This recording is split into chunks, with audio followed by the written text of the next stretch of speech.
Nakikita ko din nga po, silang dalawa ni Ate Elsa, matagal din po baga silang hindi away-bati. So, nito na lang lately sila nagkaroon ng Kaya nga.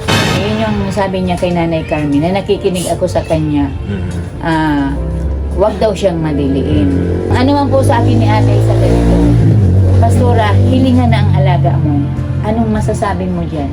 Ewan ko baga, sa dami-dami ng itinuro ko sa inyo, sa dami ng pinaabot na mensahe sa inyo ni Lord, ewan ko sa kanya saan niya linagay ang mga itinuturo ng Word of God sa bawat isa sa akin. Naiyak na ako kay Lord kasi parang wala kayong mga napupulot. Papuntahin dito yung bata at para pag-contact ko uli kay Senator Tolpo, siya mismo ang kakausapin, hindi ako. Opo, mabilis lang po kasi yun. May kausap na kayo? Opo. Nakausap niyo ng opisina ni Senator Tolpo? Opo, hello. Sabi nga sa po sa hello. Magandang hapon po, sino ito? Sabi ko, din kilala ako. Meron lang po sana akong i-raise na problem sa iyo. Nasaan niya ang victim? Ko, ay wala pa po, hindi kailangan po misis na andyan na po yung yung victim. Makausap yung bata. Victim ang bata nga yun.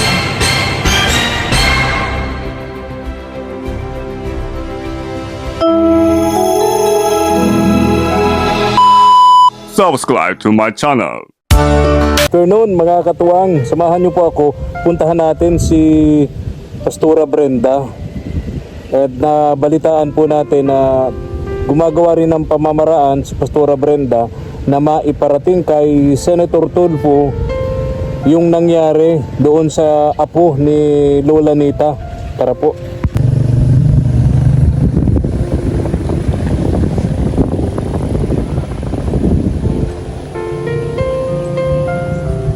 Tao po. Tuloy po. Oy, Pastora, good afternoon. Gandang hapon. Sige po, tuloy po. Kuya Fred. Uy, thank you. Parang kadarating nyo lang.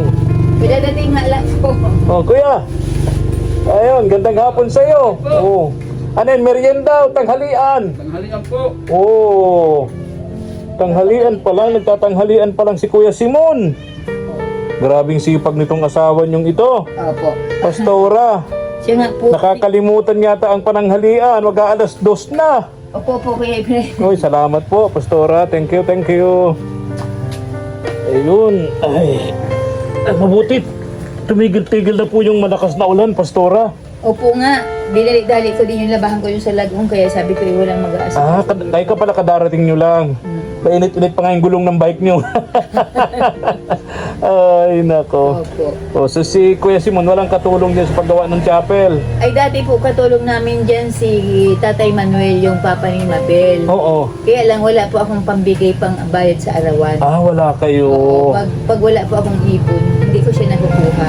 Oo. Pag may ipon ako para sa kanya, pambayad sa kanya, tinatawagan ko po siya. Ayun, ganun pala. Ganun po So yun. wala kayong pera nga, yung pambayad sa kanya sa labor. Wala po. Kaya walang katulong si Tatay Simon. Wala po. So pag nakaipon na kayo, sa kanyo Saka lang po, natatawag namin si Tatay Manuel para may katulong si Tatay Simon. Ay, kawawa naman din si Tatay. Kaya nakalimutan niya ang pananghalian. Ang bira. ganun po yun. Kaya pala minsan, kayo mismo ang katulong ni Tatay Simon. Opo. Taga-abot ng gamit, ng materyales. Opo, ganun po yun. Tulungan. Tulungan, tama po yun. Ay ganito, Pastora. Una, papasalamat ako sa iyo kasi ramdam ko talaga yung pagiging hands-on nyo sa mga problema ng mga miyembro mo. Kapag ka may problema ang mga miyembro mo, andyan po kayo, lagi nakaalalay sa kanila. Opo. Hands-on talaga, no? Hindi lang sa spiritual na gawain. Hindi lang po spiritual, kundi pat kasama din yung pag-care. Pag-care. So, kung wala man pa akong maibigay na material katulad ng financial or kaya ng anuman, kaya ko lang pakainin kasi may bigas man. Kung anong ulam, yun na lang. Oo. Pero pagdating po sa mga material katulad ng financial, Oo. kung wala man po ako, ay di Oo. prayer na lang yung ipinaaabot ko sa kanila. Opo. Katulad nga kahapon, sama-sama kaming nakapunta doon. Opo. Ang aga ko pong papunta doon, kailan Nanay Merna kahapon at Opo. bibisitahin ko. Ngayon, si Nanay Carmen pala, paparating dito. Ay, naroon na ako doon sa may puno ng nyug. May nagtatawag sa akin.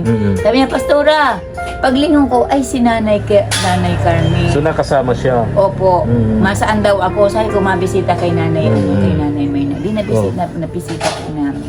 Tapos habang nagkikwentuhan po kami, habang nag-a-advise si Nanay Carmen kay Nanay Mayna, biglang dumating si Ate Elsa, dala-dala yung ilang linabahang damit ni Nanay Mirna, ni Ate Elsa. Oh, talaga? Opo. Yung mga damit ni Nanay Mirna, si Ate Elsa ang naglaba. Yes, Oh, opo. talaga? Hindi niya nabanggit yun sa akin.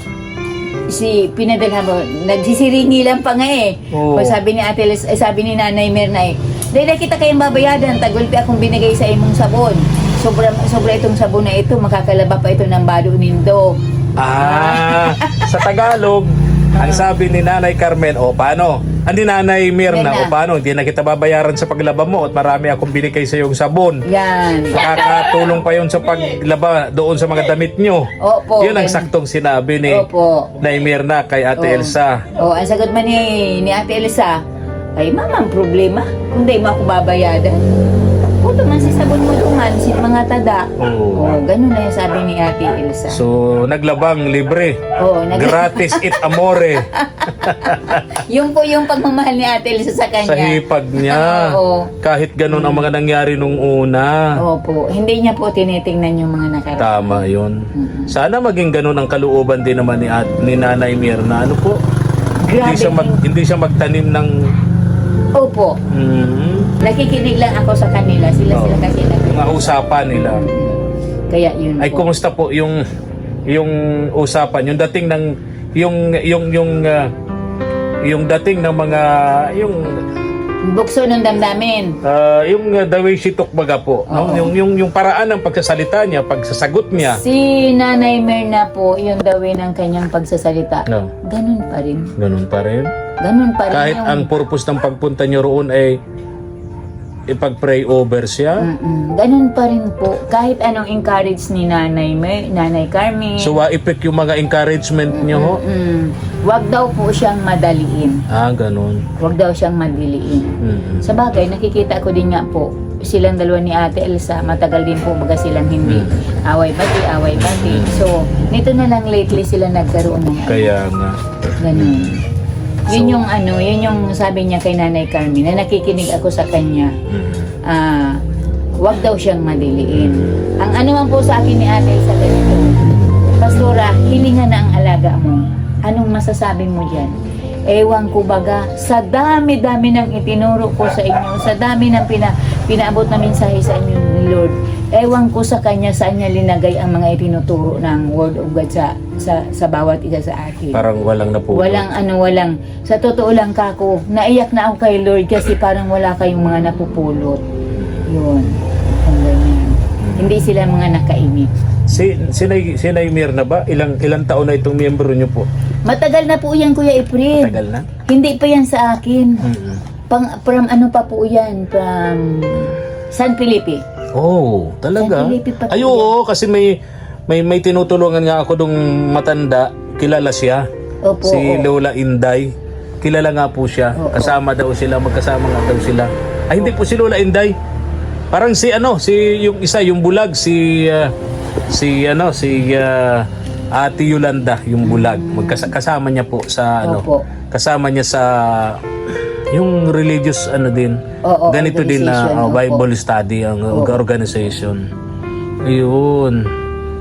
Kaya yun. Tagal na pala siya sa ganyan. Mas una pa po siya sa akin. Opo. Talaga? Yan po ba yung sinasabi ni Lord na mayroong nauuna na nahuhuli at merong nahuhuli na nauuna. So kumbaga si Nanay Mirna mas nauna siya sa akin. Pero nahuhuli. Oo, nahuli siya, naunahan ko pa rin siya. So yung turnover po nga sa akin ni Pastor Danny ng San Felipe, Oo, si Pastor Danny. Kilala ko po yun kasi yun ang nag-blessing nung isang pabahay ko doon sa lugar na yun. Yung bahay na pinagawa namin. May ate, ano ito? Pangalan nun? Naimot ko na yung pangalan.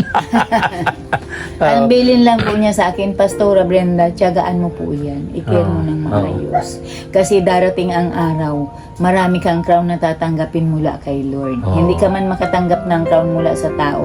Kay Lord ka tatanggap ng crown. Yun naman ang importante. Oo. Hindi naman importante na ang ma-please natin o ang parang ang dating dito, hindi naman importante tao ang Mag-bless sa akin. oo, ang matuwa sa atin. Oo. Hindi importante yun eh. Oo, hindi po. No? Ang importante yung Diyos. Oo, Si Lord. oo, Si Lord yun ang po. matuwa sa atin. Opo, ganun nga. Oo. Oo. Now, hindi pa rin kayo, hindi kayo susuko. Hindi pa rin, Kuya Efren, kasi ito yung pinakatrabaho ko sa harapan ni Lord. May sildo o wala. Ito po yung pinaka-calling ko kay Lord. Kasi bata pa po ako, ang desire ng puso ko maging teacher. Kaya lang ang problema, walang kakayanan ang aking magulang sa pagpapaaral. Kasi 8 kaming magkakapatid, ako ang panganay. Gustuhin ko man, walang magawa ang aking magulang. So, hindi kayo naging teacher. Hindi. Kaya dito po ako naging preacher. preacher ako Oo. ngayon sa Magkatunog pa rin. Oo. Teacher, preacher. Opo. Oh. Ganun nga po, Kuya Opo, Efren. opo. Ganun nga po. Oo. So, wala man akong sweldo. Si Lord naman ang magbibigay ng sweldo sa akin. Yes. Hindi ko man siya tanggapin ngayong nabubuhay pa ako. Pagdating ko naman ako, kunin na ako ni Lord, masaya na ako. Yes, tama. Kasi sa bahay ng ating amang sa langit, Oo. napakaganda ng ating kwarto doon. Yes, Ganun po yes. yun. Tama po yun. Tama yung pastora. Anyway, thank you so much po. At hands-on po kayo sa mga ganitong problema. Opo. Now, isa pang problema, pastora, yung nangyari doon sa apo ni Lola Nitz, no? Na biktima ng pang-aabuso. Oo nga Yun, po. doon ako masyadong naaawa kasi siguro naman na istorya niyo po. Kahapon- Istorya na po sa inyo kung paano siya Sumulat po ginagawa siya ng sa pang-aabuso. akin. Opo. Oo, sumulat po siya sa akin. Ngayon, kahapon po, pumunta ako sa munisipyo Opo. at makikipag-usap sana ako sa DSWD. Opo, opo. Ang problema, wala. Nataunan ko namang nagla-lunch break. Opo, opo. Hindi na ako nakabalik. Opo. Sabi ko, pag tinawagan ako sa munisipyo, sa opisina ni Mayor, babalikan ko doon. Didiretso ko ulit doon sa Opo. sa DSWD para sa Opo. kay doon sa apo. Sa apo. Kahapon po andito si Nanay Nita, nangungumusta siya. Natatanong ko, nandun siya, nagbisita dun sa bahay ni Nanay Carmen. Hangang-hanga dun sa bahay ni Nanay Carmen si Lola Nitz. Sana magkaroon din daw siya ng ganun para sa mga apo niya. Naawa naman ako talagang nasa loob niya yung parang yung maintindihan kong kawawa naman. Oo. Anyway, sabi niyo po dadalhin niyo rin kay Senator Opo. Rapi Tulfo. Opo, yun ang pakiusap ko po kay Nanay Nita. Papuntahin dito yung bata at para pag-contact ko uli kay Senator Tulfo, siya mismo ang kakausapin, hindi ako. May contact na po kayo? Opo, mabilis lang po kasi yun. May kausap na kayo? Opo. Nakausap niyo ng opisina ni Senator Tulfo? Opo, hello. Sabi nga sa po sa hello. Magandang hapon po. Sino ito? Sabi ko, din pakilala ako. Oo. Meron lang po sana akong i-raise na problem sa iyo. Nasaan na niya ang victim? Sabi ko, ay wala pa po. Hindi. Kailangan po, misis, na andyan na po yung victim. Makausap yung Victim, ang bata nga. Yun ang kailangan. Tama yun. Okay. Kaya yun. So may schedule na po kayo na Wala pa po. nakakausap? Wala pa po. Wala Kasi pa. hindi pa naman dinadala dito si Si bata. Oo. Kung dadalhin po dito at may internet naman dito, Oo. makakausap. Nung opisina ni Senator Rapi Tulfo. Doon sa kanyang programa sa telebisyon. Opo. Rapi Tulfo in Action. Malaking tulong po yun. Una, agad kikilos ang kapulisan, agad nakikilos ang DSWD para i-assist, no? Po. Yung- Ang unang hakbang po kasi dyan, Kuya Efren, pag nakausap na yung bata, nasaan ka? Pag sinabi mong naandito ka sa Cam Norte, agad-agad kang papupuntahin doon. Oo. Ngayon, ang tanong, may pamasahe. Pag Oo. sinabi naming wala, magpapadala pa kasi sila. O yun, Oo, tulong ganun po pa rin, sila. ano? Oo. Kasi, nasubaybayan ko pa kasi yung gawa doon sa eskwelahan na hinahawakan ko. Nagtuturo ako sa values education dyan sa eskwelahan dyan. Oo. Ay merong magulang na nagreklamo. Wala siyang pamasahe. Binigyan siya ng pamasahe, pumunta siya doon. Hindi lapit mo. tumawag lang po. Tinuruan ko lang po sila. Anong gagawin? Oo, na So, ganun ang natulungan. Opo, natulungan Ah, sila. okay. Tapos pag uwi po, binigyan pa sila ng Pamasahe. Okay, okay. Oo, ganun po yun. So, ang sa atin naman syempre, gusto naman nating mabigyan ng hustisya yung bata. Opo. Kawawa naman. Kawawa naman. Talagang kawawa talaga. Ay, opo, mabuti na nga lang po, hindi nagbuntis ang bata. Kaya nga po, kaya nga po. Kaya, Ay sige, salamat po, Pastora. Opo. Maraming salamat po. Opo, sige po. Pagpalain po kayo ng Diyos dahil sa inyong mga ginagawang kabutihan sa kapwa, no? Hands-on po kayo sa mga problema ng inyong mga miyembro. Opo. Maraming Ay, salamat, Pastora. sige po. Bye-bye na po. Good Bye-bye na. luck po and God bless you Opo. po, Kuya Efren. Yes, thank you so much. Kuya Simon, alis na ako. Sige, salamat po. Tinitingnan ni Kuya Simon yung kanyang ginagawang chapel. Ano tinitingnan mo diyan? Tingnan ko ay malagay na ko ng ano. Ay, Kawayan sa sapin. ay matatapos na. May mga nakakabit Gagapusin ng ko na- ano. Gagapusin ko na lang. May mga nakakabit ng ano, pamakuan. Oo, dito ka na Gagapusin lang. ko na lang yung kawayan. Flooring, tsaka yung mga pang Palitada na lang. palitada, tsaka yung mga pintuan, dingding, ano? Unahin ko yung pinto dyan. Tsaka Grabe. bintana. Pagpalitada. Matatapos nyo ng dalawa ni Pastora, no? Iyo. Wala, no choice na ano. Ha? Tsaga. Saga lang. talaga. Sabi nga ako yung anong, wala kang tsaga, wala kang Nilaga. Oy. wala kang tsaga yan. Bye-bye na, Kuya Simon. Salamat ha. Salamat po. Opo, Ingat. salamat. Ingat din po kayo. Pastora, salamat. Bless po. Bless po. Kuya Efren. Thank you po. Ito yung kabadibadi ni Pastora, ang kanyang mahiwagang bisikleta. Ilan taon na to, Pastora? Bisikleta mo? Pagsimula ko po dito sa Bibiro, yun na yan. Pagsimula mo dito, ito ng bike mo. Opo, 5 years na po yan. Ah, okay. May helmet pa. Helmet niya pang motor. Opo. Samantalang iba nagbibisiklet, nagbumotor, ang helmet pang bike. Oo. Kayo naman nakabike pero ang helmet niyo pang motor. Opo. Ay, oo nga. Wala lang salamin, no? Ah, ganon. Oo. Oh, pang motor nga. Umutot. May mga helmet dyan. Malalaki. Alis na ako. Sige nga Sige po. po. Thank you. Tayo na po mga katawang.